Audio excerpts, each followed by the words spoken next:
नमस्कार, मैं लता वैद्य। मेरे YouTube चैनल पर आप सबका स्वागत है। आज मैं आपको बुद्ध जयंती के बारे में एवं भगवान बुद्ध के बचपन की रोचक कहानी सुना रही हूँ। इसी माध्यम से उनके मन में हर प्राणी के लिए कितनी दया, करुणा एवं प्रेम था, यह पता चलता है। बुद्ध पूर्णिमा का उत्सव बौद्ध अनुयायियों के साथ साथ हिंदुओं के लिए भी एक खास पर्व है, क्योंकि हिंदू धर्म में गौतम बुद्ध को भगवान विष्णु का नवा अवतार माना जाता है। गौतम बुद्ध का जन्म इक्ष्वाकु वंशीय क्षत्रिय शाक्य कुल में हुआ था। ऐसा माना जाता है कि राम के पुत्र कुश की यह 50वीं पीढ़ी है।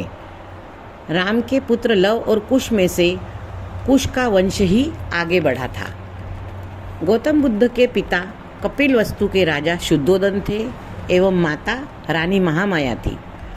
पुत्र जन्म से पहले रानी अपने जब मायके देवदह जा रही थी, तभी रास्ते में नेपाल के लुम्बिनी वन में 563 ईसा पूर्व वैशाख मास की पूर्णिमा को इनका जन्म हुआ था। इनके बचपन का नाम सिद्धार्थ था और गौतम इनका गोत्र था। इनके जन्म समारोह के दौरान पंडितों ने भविष्यवाणी की थी कि यह एक बड़ा चक्रवर्ती सम्राट बनेगा या फिर सन्यासी होकर महान पथ प्रदर्शक बनेगा। अब राजा को चिंता हो गई कि भविष्यवाणी के अनुसार अगर यह साधु सन्यासी बन गए तो मेरे इस साम्राज्य का क्या होगा। तब उन्होंने उनकी हर सुख सुविधा का ध्यान रखते हुए इन्हें किसी भी वस्तु की कमी न होने दी। वैभव विलास की ओर इन्हें अग्रसर करते रहे। लेकिन सिद्धार्थ हर कभी बाग में जाकर ध्यान में लीन हो जाता। एक बार सिद्धार्थ बाग में ध्यान लगाकर बैठे थे, तभी एक हंस उनके गोद में आकर गिरा। वह घायल था, उसे तीर लगा हुआ था। यह देखकर उनके मन में करुणा जागी। अरे, यह तो घायल है। उन्होंने उसे उठाया, उसके शरीर से तीर निकाला, घाव को धोया, घाव पर दवा लगाई, पट्टी बांधी, उसे पानी पिलाया और बड़े प्यार से उसे अपनी गोद में लेकर हाथ फेरने लगे। तभी सिद्धार्थ का चचेरा भाई देवदत्त वहाँ आया और वह कुछ ढूंढ रहा था। उसने सिद्धार्थ की गोद में हंस को देखा तो बोला, भाई, यह हंस मेरा है, इसे मैंने शिकार किया है। तब सिद्धार्थ ने कहा, नहीं भाई, यह स्वयं मेरे पास आया है। अब यह घायल है, मैंने इसकी मरहम पट्टी की है, तो अब यह मेरा है। दोनों में बहस होने लगी। तब सिद्धार्थ ने कहा, चलो, अभी राजसभा चल रही है, हम वहीं चलते हैं। राजा जो न्याय करेंगे हम मानेंगे। दोनों राजसभा में गए। दोनों ने बारी बारी से अपनी बात रखी।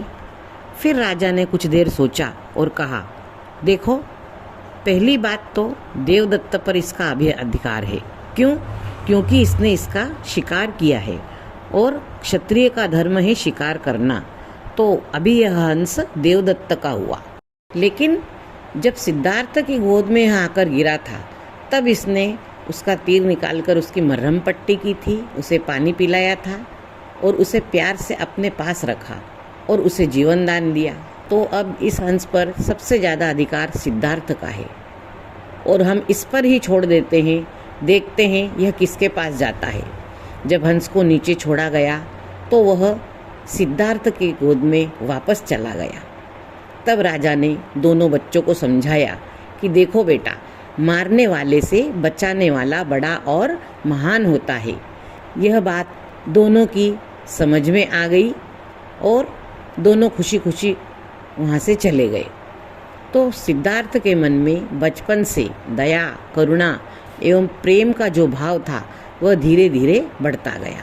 जब सिद्धार्थ 16 वर्ष का हुआ तो इनके माता पिता ने यशोधरा नामक कन्या से इनका विवाह कर दिया। पिता द्वारा सुख सुविधाओं से युक्त वैभवशाली महल में ये रहने लगे, जहाँ इनके पुत्र राहुल का जन्म हुआ। फिर उनका मन वैराग्य की ओर जाने लगा। एक बार वे नगर विहार को निकले तो उन्होंने मार्ग पर एक व्यक्ति देखा जिसके दांत टूटे हुए थे, बाल सारे पक गए थे, शरीर टेढ़ा हो गया था उसे देखकर उनका मन दुखी हो गया। उन्होंने अपने रथ के सारथी से पूछा, यह व्यक्ति ऐसा क्यों हो गया? तो सारथी ने कहा, एक दिन सबको ऐसा ही होना है, मैं और आप भी ऐसे ही हो जाएंगे।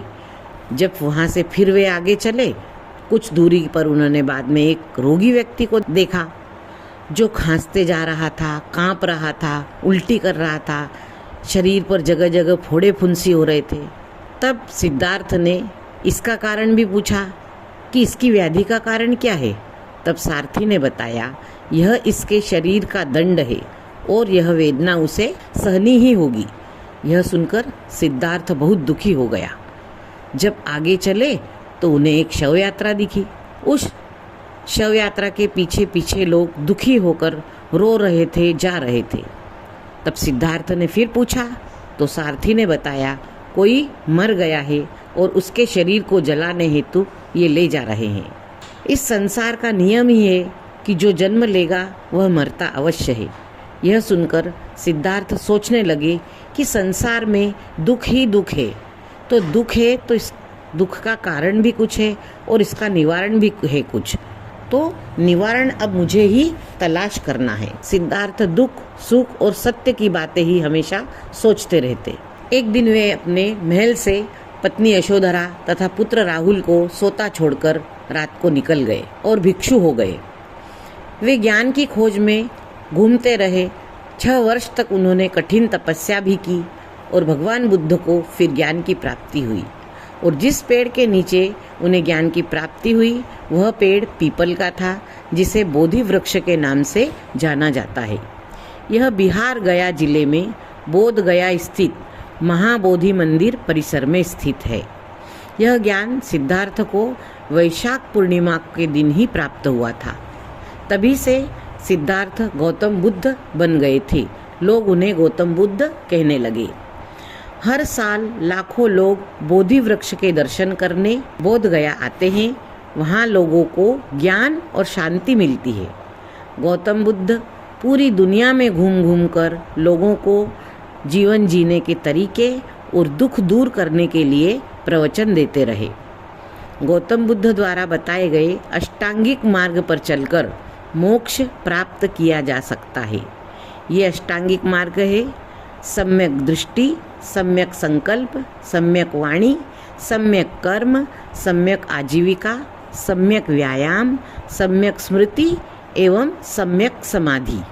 80 वर्ष की उम्र में भगवान बुद्ध ने कुशीनारा यानी कुशीनगर में महानिर्वाण को प्राप्त किया।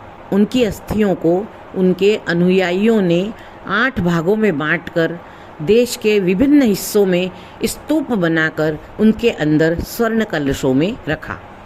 इन्हीं में से एक स्वर्ण कलश जिसमें बुद्ध की अस्थियां रखी है, जो पटना संग्रहालय में रखी गई है। बुद्ध के जीवन के 3 महत्वपूर्ण योग थे: गौतम बुद्ध का जन्म, उन्हें ज्ञान की प्राप्ति तथा उनका महानिर्वाण। ये तीनों एक ही तिथि यानी वैशाख मास की पूर्णिमा को ही हुआ। इसलिए इसे गौतम बुद्ध के जन्मदिन के रूप में मनाया जाता है, जिसे हम बुद्ध जयंती कहते हैं। आज पूरा देश बुद्ध जयंती मना रहा है। आप सभी को बुद्ध जयंती की हार्दिक हार्दिक शुभकामनाएं। अगर आपको मेरे वीडियोस पसंद आते हैं तो मेरे चैनल को लाइक, सब्सक्राइब और शेयर जरूर करें। धन्यवाद।